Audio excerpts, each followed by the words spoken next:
أعوذ بالله من الشيطان الرجيم. بسم الله الرحمن الرحيم. إلى حضرة النبي مصطفى محمد رسول الله صلى الله عليه وسلم وكافة الأنبياء والمرسلين وعلى آله وصحبه وسلم الشهابين والمرشدين المشهدين. أشهد أن لا إله إلا الله. الفاتحة. بسم الله الرحمن الرحيم. الحمد لله رب العالمين الرحمن الرحيم مالك يوم الدين. إياك نعبد وإياك نستعين اهدنا الصراط المستقيم صراط الذين أنعمت عليهم غير المغضوب عليهم ولا الضالين آمين. أعوذ بالله من الشيطان الرجيم. بسم الله الرحمن الرحيم. الحمد لله رب العالمين نحمده ونستعينه ونستهديه ونستغفره ونعوذ بالله من شرور أنفسنا ومن سيئات أعمالنا. من يهده الله فلا مضل له ومن يضلل فلا هادي له. أشهد أن لا إله إلا الله وأشهد أن محمدا عبده ورسوله لا نبي بعده. اللهم صل على النبي الأمي وعلى آله وصحبه وسلم. إلهي أنت مقصودي ورضاك مطلوبي أعطني محبتك ومعرفتك. السلام عليكم ورحمة الله تعالى وبركاته.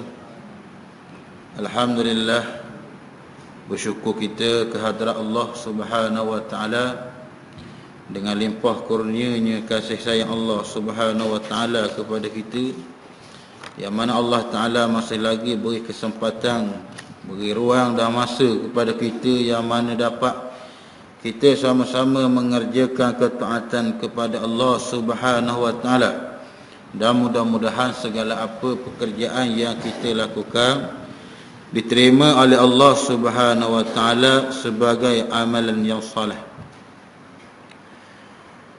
Insya-Allah kita sambung lagi di dalam kitab Bidayatul Hidayah pada muka surat yang ke-10.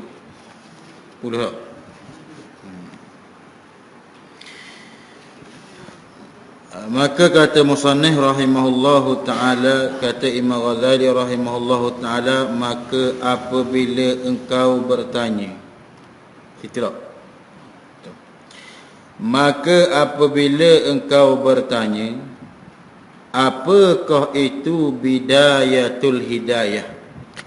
Sebab apa Imam Ghazali dia bagi nama kitab dia Bidayatul Hidayah ni? Ialah Bidayatul Hidayah ni ialah permulaan jalan menuju hidayah. Yani jalan mula-mula kita nak tepuh mendapat hidayah Allah Ta'ala, maka inilah jalan ni.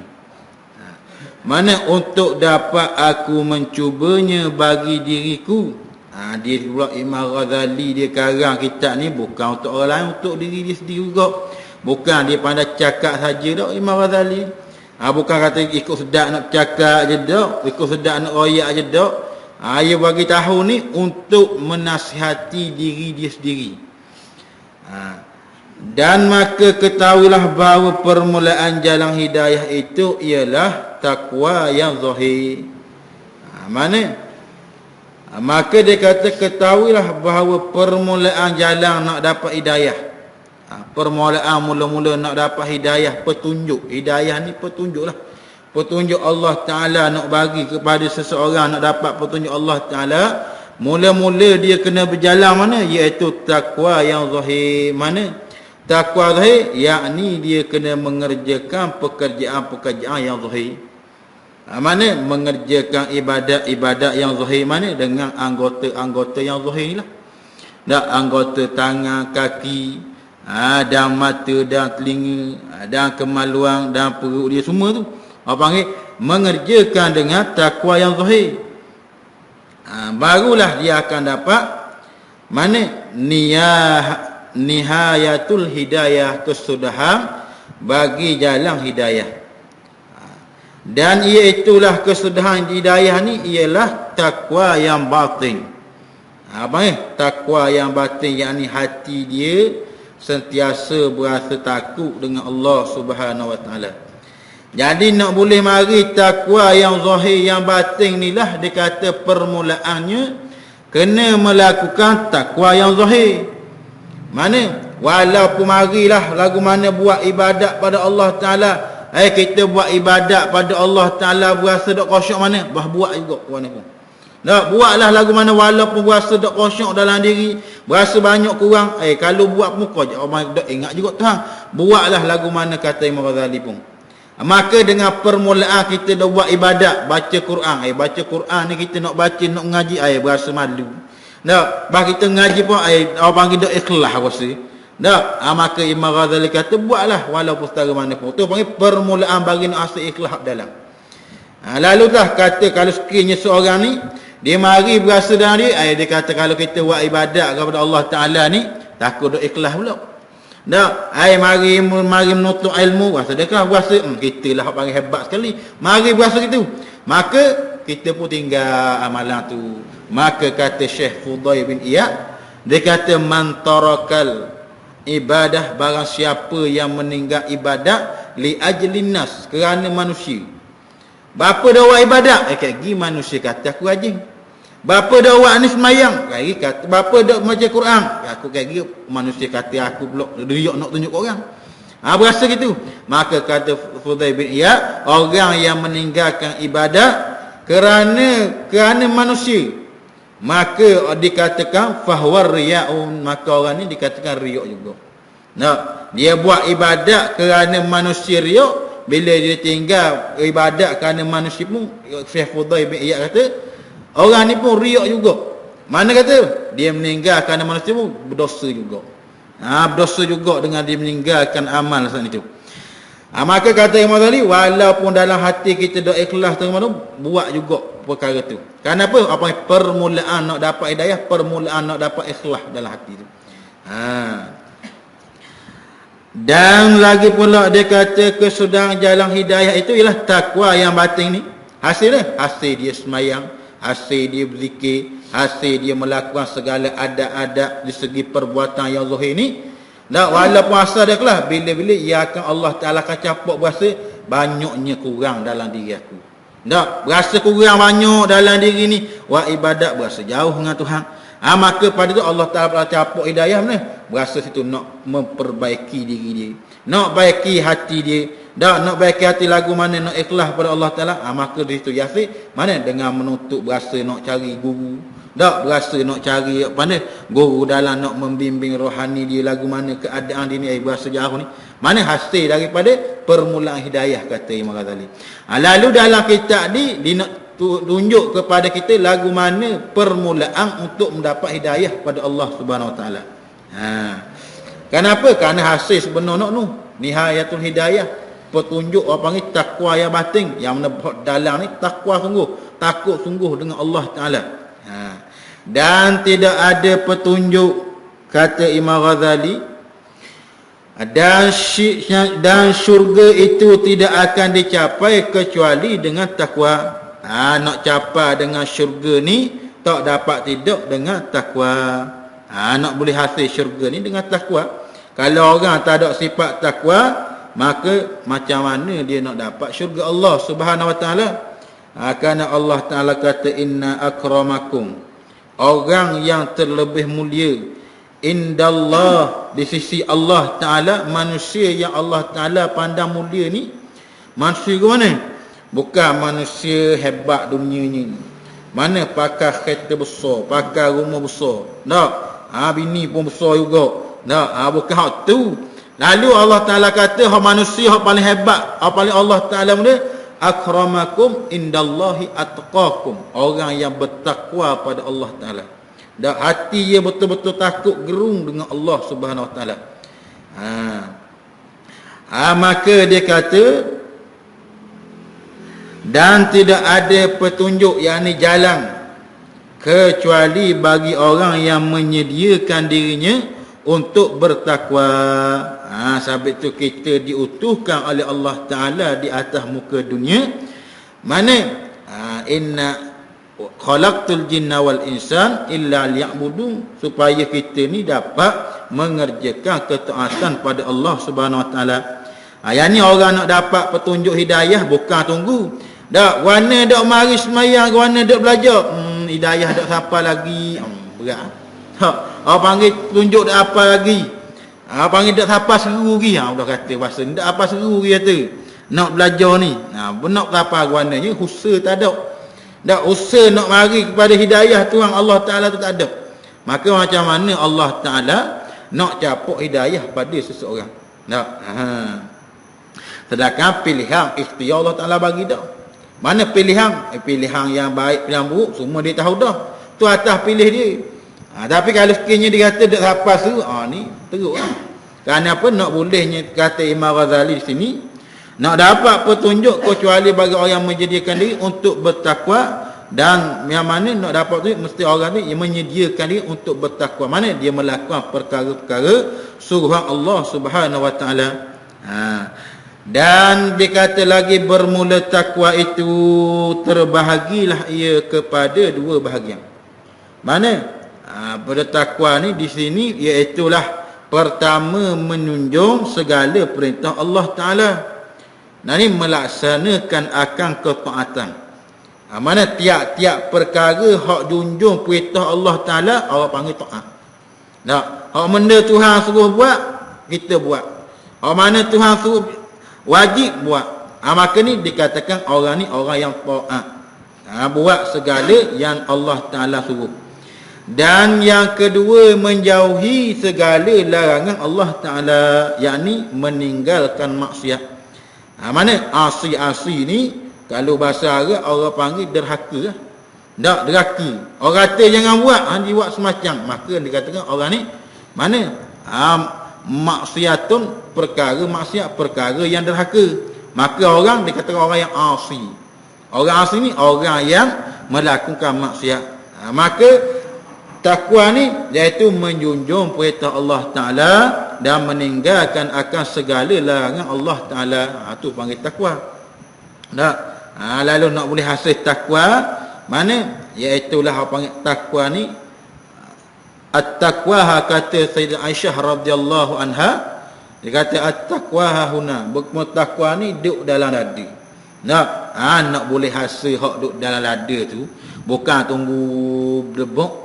Kerana setengah daripada orang yang kena tertipu daya oleh iblis, mana dia merasa diri dia mengharap pengampunan pada Allah Taala tapi malah mengerjakan ketaatan. Ni orang tipu.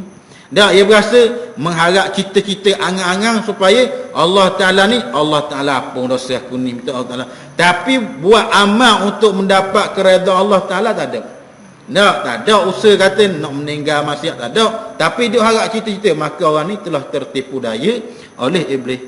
Ada pun orang yang tak tertipu daya ni, dia iaitulah mengharap akan kepengampunan daripada Allah Taala serta dia mengerjakan akan suruhan Allah Taala dan meninggalkan. Tu panggil orang ni tak ada angan-angan, orang ni tak tertipu daripada iblis. Tu ni atau tengah daripada Syekh Ibn Athaillah Al-Askandari kata, orang ni iaitulah dia berangan-angan. Yang mana orang yang salik, orang salik ni orang yang nak berjalan ke akhirat. Siapa dia? Kita. Kita nak jalan ke akhirat belaka ni. Bukan dunia ni semua ke akhirat. Yang kekal abadi. Maka kata Syekh Abdullah, kalau banyaknya orang yang salik tertipu, dia kata bila dia berangan-angan mohon maghfirah, betul dah, minta-minta Allah Taala ampunlah dosa aku, minta-mintalah dosa. Tapi di segi buat amal ibadat nak supaya Allah Taala ampun, istighfar pun tak, semayang pun tak, mana menyesal pun tak ada, cuma angan-angan saja. Maka panggil orang ni telah tertipu daya oleh iblis. Bila kita ada buat melakukan amal-amal taat pada Allah Subhanahu Wa Taala. Maka dalam kitab ini akan saya sebutkan kedua-dua bahagian ini dengan ringkasan. Maka dia akan sebutlah mana hak dikatakan taat. Maka itulah kita nak boleh dapat permulaan hidayah, bukan nanti debuk mari. Bukan nak boleh hidayah Tuhan ni tunggu mana? Tunggu di bas stand ke, tunggu rumah duk goyang kaki apa kayak gitu hang bagi hidayah tu. Buat perkara-perkara tak ada langsung ketaatan apa-apa. Mana dak mari kata tunggu dulu dah panggil dak sabar seminggu lagi. Banyak kata orang gitu. Bila kata mari ni kata dak apa seru lagi. Sedangkan usaha pada nak dapat seru ni dah buat apa?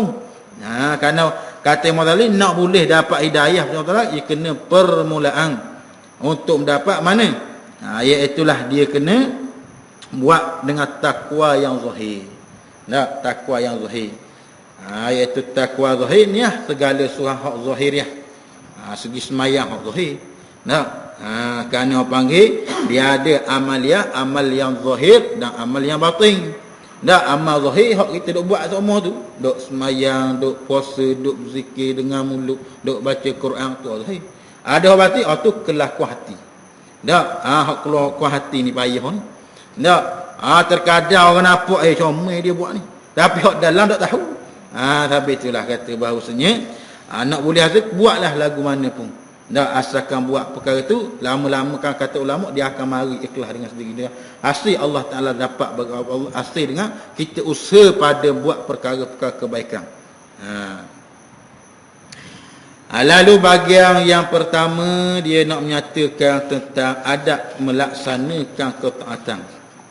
Sebab itulah tiap-tiap suatu perkara dia ada adab dia. Adab ni perkara orang panggil akhlak. Perangai. Perangai lah orang panggil adab ni. Kerana telah kata ulama, al-adabu fawqal ilmi, bermula adab ni terlebih tinggi daripada ilmu.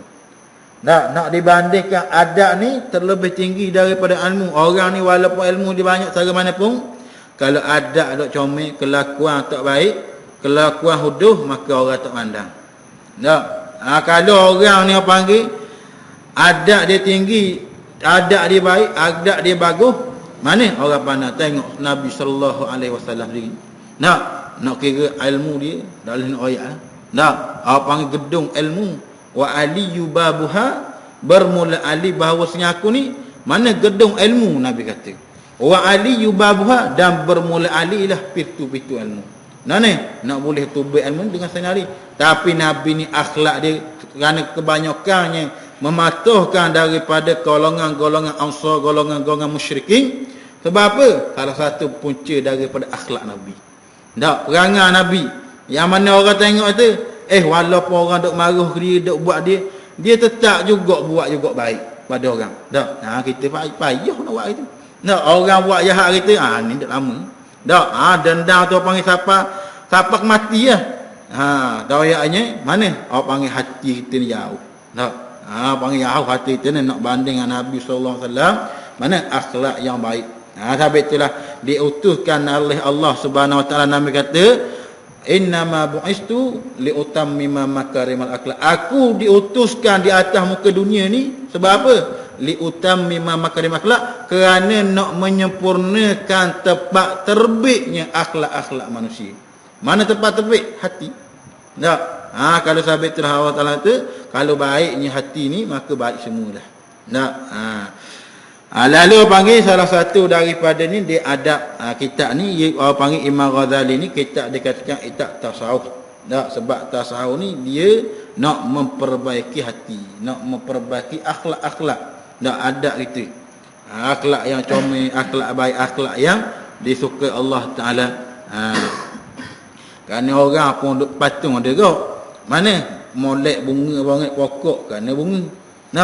Tapi moleknya manusia kerana akhlaknya. Kerana budinya itulah. Dan ketahuilah dia kata kebahagiaan yang pertama adab melaksanakan ketaatan. Ketahuilah olehmu, itu tahu sungguh. Jangan buat hati ya tak ada masalah ni. Buat itu tahu sungguh. Ketahui yang ni i'lam. Abang dengan pengamal kalau ucap Arab. Tahu sungguh-sungguh. Mana? Bahawa perintah Allah Ta'ala itu ada dua. Mana? Yang pertama ni yang fardu, yang ni wajib. Apa dia wajib? Wajib ni benda. Panggil tiap-tiap satu perkara yang apabila ma yusabu ala fi'li wa yu'aqabu ala tarqi, barang yang kita diberi pahala atas kita kerja. Kita kerja benda tu wi pahala, Tuhan Allah Taala wi pahala. Wa yusabu ala tarqih, dan diberi seksa atas meninggal. Tu wajib, apa panggil fardu. Kefarduan, kewajipan. Mana? Seperti sembahyang, seperti menuntut ilmu fardu ain. Tu wajib. Dan juga lagi seperti puasa, seperti zakat. Mana hak jenis fardu-fardu yang telah, mana kata perkara fardu ni perkara yang mana qat'i, putus. Mana kata ijma', orang panggil ittifaq ulama, perhimpunan ulama kata semua pakat kata benda ni tak ada khilaf dah. Mana seperti semayang fardu tak ada khilaf ulama kata tak apa kalau kita tinggal semayang tak apa. Apa panggil ya khilaf mana khilaf atas kelonggaran, bukan khilaf kata tak wajib. Dan lagi pula dan ada yang sunat. Apabila sunat, apa panggil sunat ni ma yusabu ala fi'li wa la yu'aqabu ala tarkih, barang yang diberi pahala atas kita buat. Kita buat beri pahala, kalau kita tinggal tak diseksa oleh Allah Taala. Maka dikata yang fardu itu ialah modal. Kita nak nega kena ada modal. Kalau orang nega modal tak ada, mikirlah siapa kecerah pun tak nega apa cerah. Dah nak nega pun modal tak ada. Maka fardu ni kata Imam Ghazali rahimahullahu taala ialah modal perniagaan. Mana modal di akhirat esok. Ni apa kalau sekiranya orang yang mana dak mengerjakan perkara fardu, maka di akhirat ada itu ada modal. Mana? Yakni pahala dia pun tak ada. Tak ada modal satu. Dan dengan modal ini kita akan selamat. Dengan ada modal ni mana? Yakni dengan mengerjakan segala fardu ni, orang ni dia akan selamat. Mana? Di akhirat. Bukan selamat akhirat, di dunia pun selamat juga. Orang yang mengerjakan fardu, orang yang menghampiri Allah Taala, kepada Allah Taala, idza zakartani, apabila orang ni ingat kepada aku, syakartani, maka orang ni syukur pada aku. Tanda orang syukur pada Allah Taala, dia banyak ingat pada Allah Taala. Tanda orang yang mana jauh dengan Allah Taala, dia banyak lupa pada Allah Taala. Mana setengah pada ingat? Kita panggil dengan mengerjakan segala suruh Allah Taala. Dan sedang yang sunat itu ialah keuntungan, dan dengan keuntungan itu kita akan mendapatkan beberapa darjat kelebihan di sisi Allah Taala. Berapa sebab untung ni? Dia sunat ni perkara kita buat boleh pahala, tinggal tak boleh dosa. Mana kata sunat ni perkara Tuhan tak paksa. Belah kata. Kalau hak fardu Tuhan paksa. Kok mana-mana pun wajib kena buat juga. Kalau tak buat berdosa. Kalau sunat tak paksa. Atas seseorang lah nak buat tak buat. Tapi kata Imam Ghazali, orang yang meninggalkan perkara yang sunat ni, mana seolah-olah dia ni tak ada untung. Sabit tu kalau sekiranya seorang bila dia semayang, mana pentingnya tambah pula dalam mengakukan sunat rawatib. Sunat rawatib ni sunat kapit fardu. Fardu subuh, zuhur, asar, maghrib, isyak. Ya ada apa ni sunat rawatib. Apa kalau bahasa kampung kok sunat kapit. Apa yang sunat kapit ni? Apa yang sebelum daripada nak semayang ya ada sunat dulu. Tapi hak kapit betul-betul mana zuhur, yang maghrib dan isyak. Ada pun subuh di qabliyah saja. Ada pun mana asar qabliyah saja, ba'diyah tak ada. Mana kata orang yang mengerjakan sunat rawatib ni, apa panggil sunat ni apa panggil sebagai keuntungan. Mana apabila seorang dia semayang, apabila dalam semayang fardunya ada cacat cela. Bukan cacat cela di segi hukum dak hukum cukup belaka dah dia buat. Maka kata kalau terkiranya tersalah dengan keadaan tak sedar dia buat tu, ada silap dah tu. Maka apabila dia buat perkara sunat, apabila di akhirat esok kata ulama, mana kalau sekiranya Allah Taala timbang semayang dia ni, semayang dia dah kurang, maka pada ketika hidup dulu dia ada buat amalan-amalan sunat. Maka Allah Taala akan ambil amalan sunat tok sekali pada amalan fardu ni. Mana kata untung. Panggil sebagai keuntungan pada modal ni tu. Bila modal dah cukup, ada kurang sikit, untung ada ni. Maka dia tapung situ pula. Seperti mana kata Nabi sallallahu alaihi wasallam dalam sebuah hadis riwayat Bukhari fi riqaq. Dia kata bahawasanya yaqulullahu tabaraka wa taala, ma taqarraba ilayya mutaqarribuna bimithli ada'in wa ma maftaratu alaihim wa la yazalul abdu yataqarrabu ilayya bin nawafili at-tuhibbahu fa idza ahbabtuhu kuntu sam'ahu alladhi yasma'u bihi wa basarahu alladhi yubsiruhu bihi wa lisanahu alladhi yantiqu bihi wa yadahu allati yabtishu biha wa rijlahu allati yamshi biha. Yang mana Allah Ta'ala kata dalam apa panggil hadis ni, hadis kursi. Hadis kursi ni iaitulah hadis Allah Ta'ala bagi terus direct pada Nabi, tak melalui malaikat tu. Tak. Tu panggil hadis kursi. Kata setengah ulama, setengah daripada Quran juga hadis kursi. Tapi apa panggil? Kenapa? Apa perkataan Allah Ta'ala bagi direct pada Nabi. Bahawasanya Nabi SAW sadar bahawasanya Allah Subhanahu Wa Ta'ala berfirman. Mana dia kata ma taqarraba ilayya, tidak ada suatu cara yang lebih sesuai untuk hamba-Ku menghampirkan dirinya kepada Aku dengan seumpama mereka melakukan ibadah yang Aku fardukan ke atasnya. Mana kata orang yang hampir diri dia dengan Allah Ta'ala ni, dia mengerjakan akan kefarduan yang disuruh oleh Allah Ta'ala. Tu kata orang yang mengerjakan kefarduan segala perkara yang Allah Ta'ala fardu, maka Allah Ta'ala orang ni hampir dengan Aku, dekat dengan Aku. Maka kalau orang ni meninggal perkara fardu, orang ni jauh dengan Allah Ta'ala. Tak? Macam mana Allah Ta'ala nak tolong? Tak? Macam mana Allah Ta'ala nak pelihara dia? Sedangkan dia dengan Allah Ta'ala pun dia jauh. Tak? Dia tambah mendekati diri dia dengan Allah Ta'ala. Sedangkan Allah Ta'ala lah yang memberi rezeki pada dia. Allah Ta'ala lah beri kesenangan pada dia. Allah Ta'ala lah beri kesihatan pada dia. Tapi balik dia, tuan badan tu sendiri tidak mahu mensyukuri akan perkara yang Allah Ta'ala suruh. Maka orang ni, apabila dia tidak mengerjakan segala kefarduan, yang fardu-fardu yang difardukan oleh Allah Ta'ala, maka orang ni dikatakan orang jauh dengan Allah Ta'ala. Mana kata, di sini Allah Ta'ala kata, orang yang mengerjakan fardu, orang ni hampir dekat dengan Allah Ta'ala. Tak? Dengan sumpah mereka melakukan ibadat yang Aku fardukan ke atas mereka, dan sentiasa seorang hamba menghampirkan diri kepada Aku dengan menambah amalan yang sunat-sunat. Mana orang yang panggil hampir dah bila mengerjakan segala kefarduan ni, hampir dah dengan Allah Ta'ala. Tapi orang ni lebih hampir lagi, mana rapat lagi dengan Allah Ta'ala. Mana? Iaitulah dia menghampirkan diri kepada Aku dengan menambahkan amalan-amalan yang sunat. Mana setelah mereka melakukan yang fardu, lepas melakukan fardu, hak sunat-sunat pun dia buat juga. Tapi buat apa? Buat kerana mencari redha Allah Ta'ala. Buat semata-mata kerana Allah Ta'ala. Dan lagi pula sehingga Aku mencintainya. Mana siapa Allah Ta'ala berasa kasih padanya.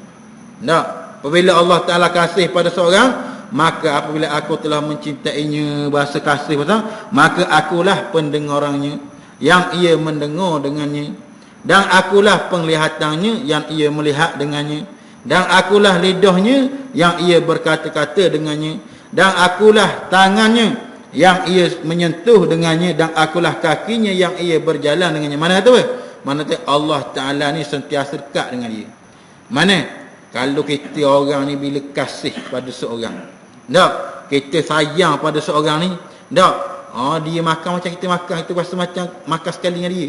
Tak? Padahal dia tak ada depan pun, tapi oleh kerana terlampau kasih, sayang, cinta pada dia ni, mana? Jalan pun macam seolah dia jalan. Tak? Makan seolah dia makan. Bergerak mandi pun seolah mandi sekali dengan dia. Tak? Misalnya gitu. Dah orang kasih. Begitulah Allah Ta'ala. Bila dia kasih pada Allah Ta'ala, mana Allah Ta'ala semua pergerakan dia, Allah Ta'ala pelihara. Allah Ta'ala jaga hidup dia. Allah Ta'ala jaga akan segala pekerjaan hak dia buat. Ada pun hak kasih, hak kita alami ni, hak dunia ni, tu duk lama. Duk buat putus habis tak benda. Tu pun nunggu. Tapi dengan Allah Ta'ala tak ada kesudahan. Bila siapa hari kiamat, siapa selama-lamanya berkekalan, nak kasih pada Allah Subhanahu Wa Ta'ala, nak panggil muhabbah, kecintaan. Dan dia kata lagi, dan engkau wahai penuntut, panggil semualah sama ada orang yang membaca dan orang yang mendengar. Dia kata tidak dapat melaksanakan segala perintah Allah Ta'ala kecuali dengan menguasai hati. Dia kata bahawasanya hai mu penuntut tidak dapat melaksanakan segala perintah Allah Ta'ala kecuali dengan menguasai hati. Sungguh. Nah, kalau dan menguasai seluruh anggotamu pada sekalian masa dan nafsumu bermula dari pagi sampai ke petang. Semua tu panggil duduk di atas usaha ikhtiar. Duduk dadah di atas hati. Nah, kalau hati berat, hati payah nak buat walaupun tahu dah perkara ni sunat, ganjaran besar, pahala besar. Nah, tapi kalau hati tak kuat, tak boleh buat ke. Nah, kalau hati ni ikut pada mana? Tunjuk mana dengan bisikan iblis. Nah, iblis ni apa panggil sapengang je. Nah, apa panggil hak kuat sangat ni mana? Nafsu diri kita sendiri. Nah, setan ni apa panggil sampai tu iblis ni tak ada. Mana bawa pisau, mungkin jangan buat. Nah, bawa pisau, bawa pistol, nak buat apa? Kau buat tembok mu. Tak, setan ada, iblis slow je. Lepas tu atas diri kita, kalau kita ikut dengan nafsu amarah. Tak, nafsu amarah mana? Nafsu ni biar bila iblis kata gitu pakai ikut lidah. Ya. Nah, ya, saja. Nah, tak ada langsung batuh. Dia kata tak boleh ni, tak ada. Nah, tapi tu iblis apabila di akhir esok dia tak ada. Apabila dimasukkan dengan ke Allah Ta'ala, bila kita ni, bila seseorang ni ditipu oleh iblis, bila di akhir esok, yang mana Allah Ta'ala cerita, mana orang ni akan dakwa iblis, ya Allah Ta'ala bawa si kami ni buat ni kerana dia. Tak dia yang suruh kami buat. Maka iblis kata bahawasanya aku suruh mu buat. Tapi aku suruh je, bukan aku nak dakwa mu, nak ikut semua ikut aku. Tak, aku suruh je, yang mu ikut tu buat apa? Iblis kata, buat apa yang mu ikut aku? Sebab apa? Sebab kalau tidak iblis ni, dia tak ada. Mana? Mari dengan ubuk ni tak ada. Cuma dia bisik gitu, slow dalam. Maka itulah dia kata nak mengerjakan segala ibadat, segala pekerjaan kecuali dengan menguasai hati. Tak, hati kena kuasa ni. Nah, ayat itu kata Imam tadi, hati, nafsu, akal, ruh, apa panggil perkara bersamaan. Tak, perkara sama tulis. Sebab apa? Sebab nafsu tu apa panggil tepat nak kontrolnya nafsu hati. Nah, kalau hati itu bersih, hati itu dicurah dengan perkara kebaikan. Sebab itu makanan dia ada dua. Makanan berbentuk jasmani, makanan berbentuk rohani. Kalau makanan rohani ni kuat, tengok kalau orang yang arif billah, walau bila jasad dia kuat, apa yang rohani dia kuat, walaupun nampak zahir ni tak orok. Nah, walau zahir dia tak orok, ada seorang daripada aulia illah yang Allah Ta'ala bagi kelebihan pada dia, tengok dia ni memang tak orok. Tak orok. Tapi tak apa, bila masuk time semayang fardu, boleh mayang sendiri. Tak kena orang usung, tak kena orang dia. Boleh mayang malik adik.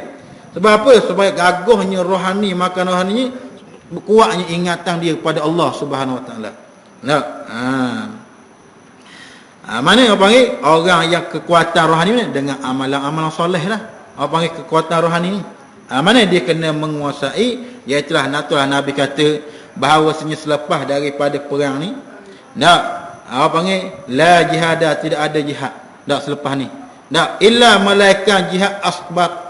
Kembali kamu daripada jihadul asrar kepada jihadul akbar. Mai kata, apa panggil jihad asrar iaitu perang ni, perang Uhud, perang Badar tu dia tu. Tak, orang kecil Nabi kata. Dan kembali kepada perang akbar, mana? Perangnya hawa nafsu sendiri. Tak. Kenapa? Kerana nafsu ni berat. Tak, kalau duduk bawah boleh tahan lagi. Tak, sekian. Bila duduk atas ikut lain pula. Tak, kita tengok dengan duit banyak pegang sudah. Tak, dulu sebelum tu mana? Sebelum orang panggil duduk bawah tak apa kita buat belakang gini. Tak, tapi bila duduk atas benda hak nampak depan mata, nafsu sudah. Tak, mari macam-macam dia kata.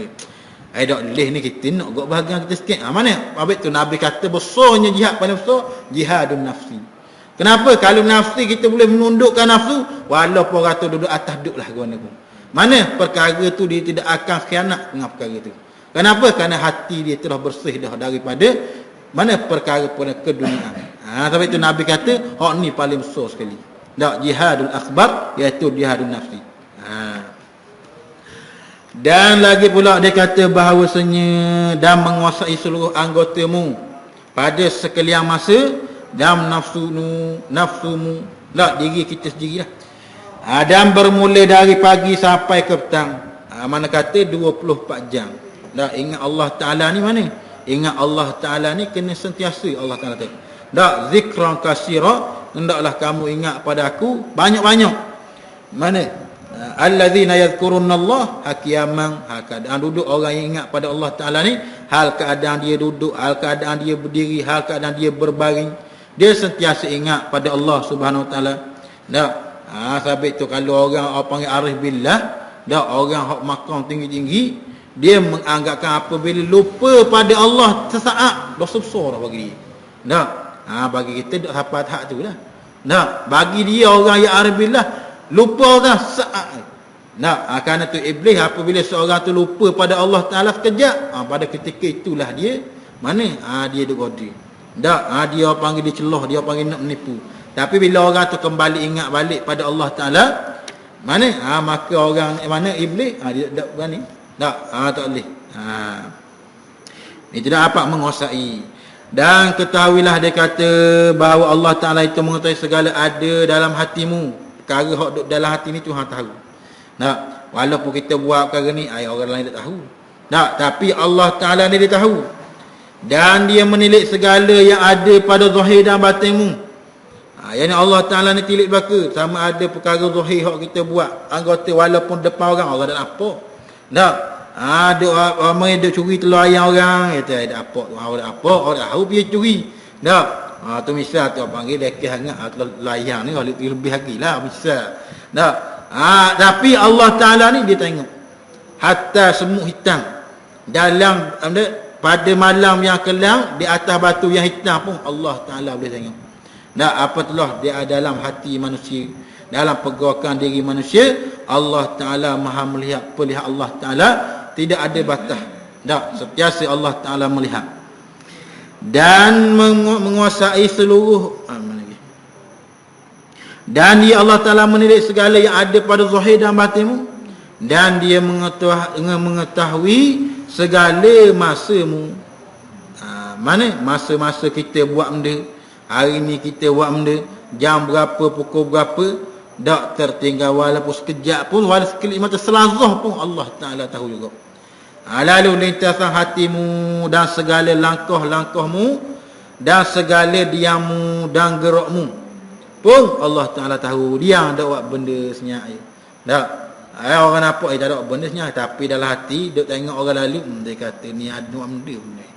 Terus kebut orang. Ada orang nampak dia ni nampak dak buat benda biasa ni. Tapi dalam hati ni bahasa celakah orang ni lalu. Yang panggil macam-macam dalam hati tu. Allah Ta'ala tahu walaupun orang tu diam. Dan lagi pula gerakmu, apa telah lagi gerak. Dan sama ada engkau bergaul dengan orang yang banyak atau engkau duduk bersendirian. Mana semua kelakuan kita Allah Ta'ala tengok belaka. Tengok belaka segala gerak-gerik kita, segala kelakuan kita. Sabit tu kalau nak kira hak fardu ni tak padam. Mana? Fardu saja kalau kita tengok panggil mana? Panggil semayang saja 5 waktu sehari semalam. Tapi Nabi 50 kalau Nabi tak tahu itu 50 waktu sudah kita. Dak kerja buat dah. Dak kerja buat dah kita 50 waktu. 50 waktu kena semayang. Masuk 5 minit semayang pula. Baru nak baru nak katak. Mana nak katak aku baru nak masuk rabang dah tak kerja mana. Tapi Allah Taala ni minta mana tahu orang pada Allah Nabi minta tahu pada Allah Taala siapa dah pada 5. Ayat tu kalau sekiranya umur 60 tahun berapa tahun je itu ibadat kalau fardu saja. Fardu saja kita buat berapa tahun? Setahun dah jadi. Setahun 60 tahun setahun je kita buat ibadat pada Allah Taala kalau ambil fardu lagi. Sabit itulah kata Mazali, kena memperbanyakkan, kena buat perkara amalan sini. Maka nak buat tu, ia kena kekuatan hati, menguasai hati dan menguasai anggota sinilah. Dan lagi pula dia kata bahawasanya dan sama ada engkau bergaul dengan orang banyak dan kau duduk bersendirian, sebenarnya engkau sentiasa dalam perhatian Tuhanmu. Tak, kalau tilik kita diri berat sungguh. Tak, tu ambus diri lah, orang lain tak tahu. Tak, tilik dia berat sungguh. Tak, semayang fardu pun orang panggil hak tu semayang tu. Dia kata Allah Ta'ala tu, as-salatu talil zikri, semayang ni ingat pada aku. Tapi duduk semayang Allahu Akbar, Singapura ni. Tak, kalau hak jenis malam ni bodlah ni, tak ada hati tu. Tak, semayang. Tak ingat Allah Ta'ala berapa sangat. Sebab tu ulama-ulama dulu dia susung apa salah, apa ulama salah, dia susung wirid-wirid. Tak, amalan-amalan lepas semayang. Kenapa? Kerana nak kembali balik. Kerana Allah Ta'ala inna salat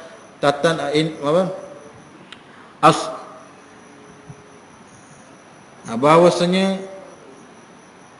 fa idza qadaitumus salah, apabila kamu selesai daripada sembahyang, Allah Taala kata tafazkurullah, maka hendaklah kamu ingat pada Allah Subhanahu Wa Taala.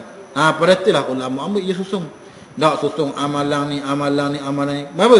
Supaya nak kembali ingat pada Allah Subhanahu Wa Taala. Tak terlupa pada Allah Subhanahu Wa Taala. Tak, bukannya orang ni nak beramal ni nak cari lebih ada ke orang. Ya beramal mana nak cari lebih, mana nak cari ilmu khabar, nak cari perkara-perkara tu. Tak. Tapi benda tu mana hanya semata di dunia je. Tak. Tapi apa panggil amal yang betul-betul ni nak mencari keikhlasan kepada Allah Taala.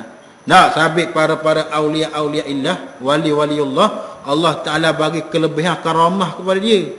Beri karamah tu bukan dia minta. Tak. Orang tu silap faham, orang tengok wali karamah.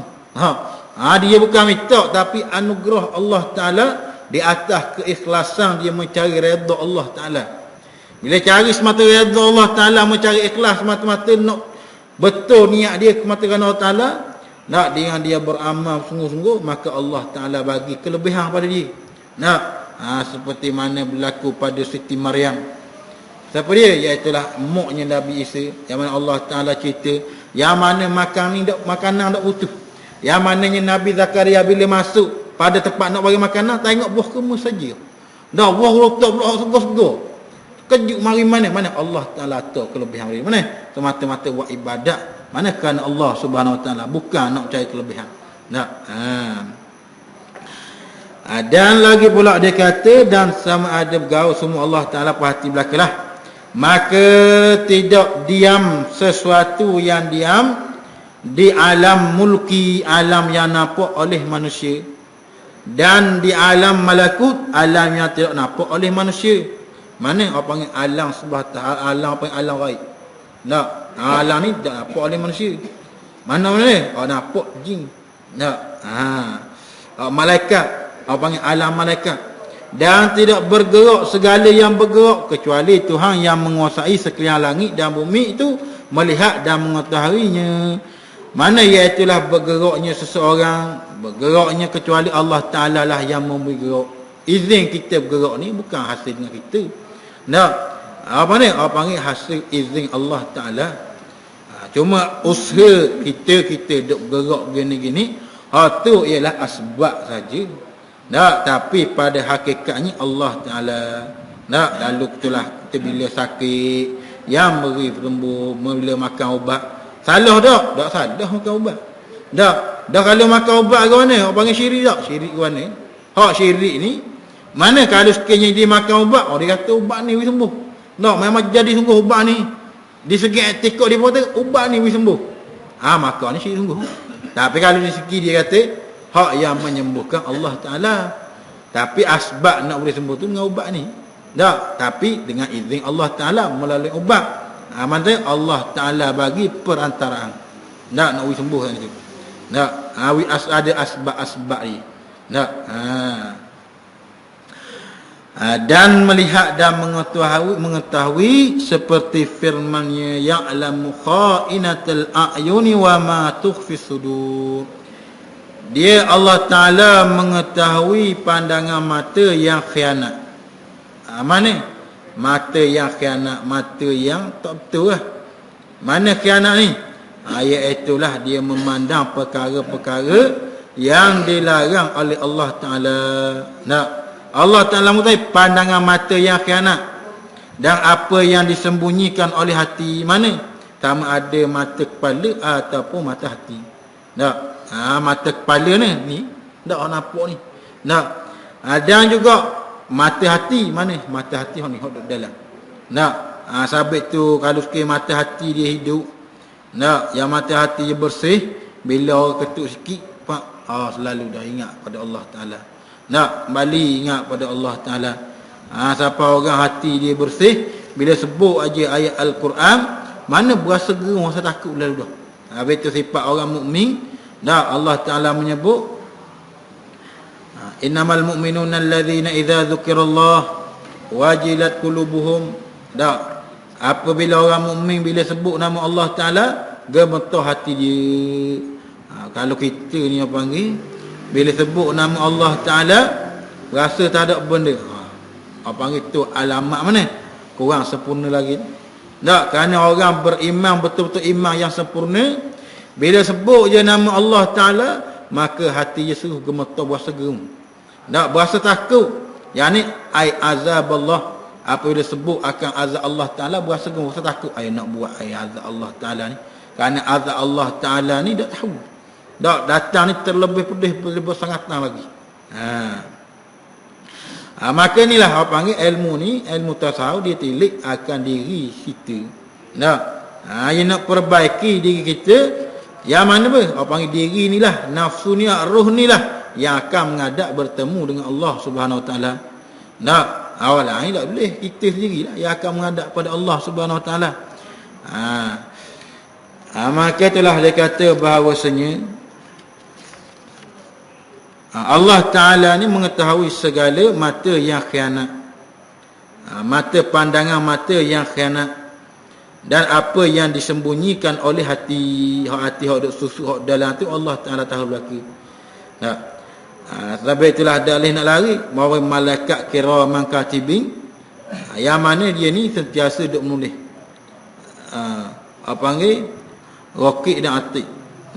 Raqib yang mencatat dan atib catat apa keburukan dan kebaikan. Lalu malaikat, kalau orang ni beriman pada Allah Subhanahu Wa Taala, kata ulama, bila malaikat ni dia nak catat akan keburukan tu, dia tunggu dulu. Kenapa? Kalau sekiranya dia bertaubat pada Allah Taala, mana? Maka terhapus akan segala amalan tu. Kenapa? Sebab itu orang yang apabila taubat pada Allah Taala, tak, Nabi kata seperti bayi yang baru lahir daripada perut mak dia. Tak, dulu dosa banyak dosa nak kiranya hitung ni banyak sungguh. Tak, dosa kata orang, dosa dosa bukan hak bersakut paut dengan anak Adam lah. Tak, dosa tinggal semayang, dosa dok puasa.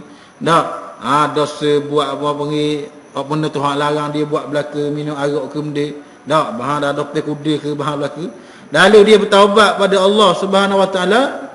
Mana taubat ni? Kalau taubat hari ni, ya Allah besar, esok mai pula tak jadi ya. Bila taubat ni habis segala hak dosa dulu, Allah Taala hapus belaka seperti bayi yang baru lahir. Habis abang taubatun nasuha. Dan firman Allah Taala lagi, fa innahu ya'lamu sirra wa akhfa. Allah Taala mengetahui rahsia dan lebih tersembunyi lagi. Allah Taala mengetahui rahsia-rahsia, dan yang terlebih sembunyi lagi ni asrar, rahsia-rahsia yang Allah Taala bagi.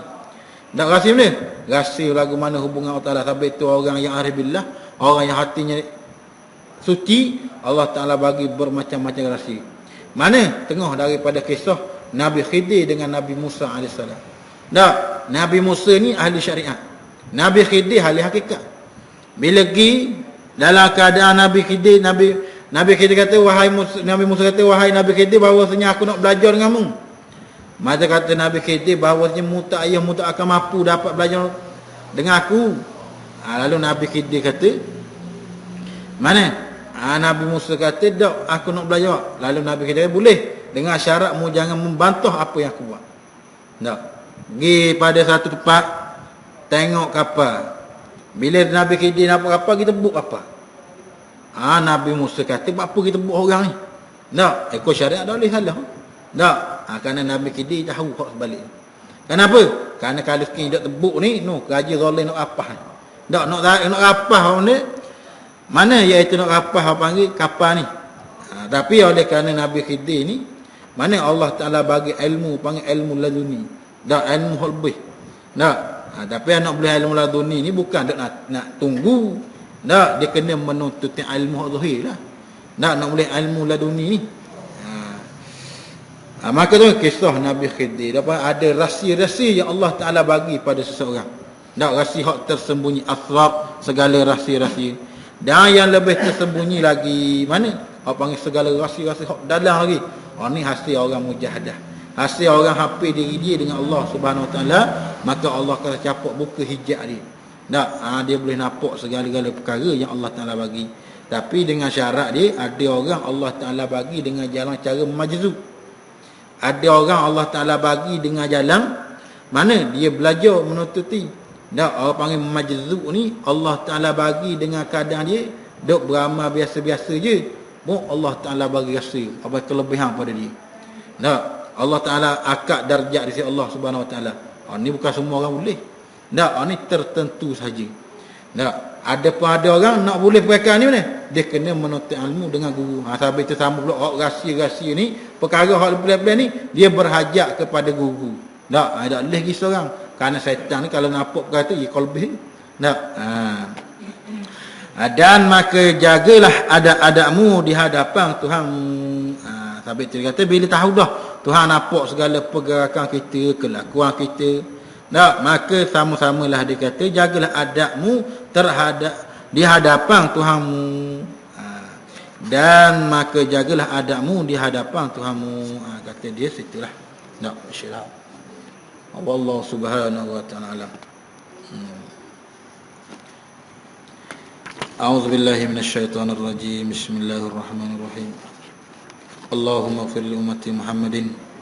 Allahumma salli ummati Muhammadin. Allahumma lakal kullu wa bikal kullu wa ilaikal kullu wa antal kullu wa kullu kulli bi rahmatika arhamar rahimin. Sallallahu alaihi wasallam Muhammad wa ala alihi wasallam. Alhamdulillah rabbil alamin.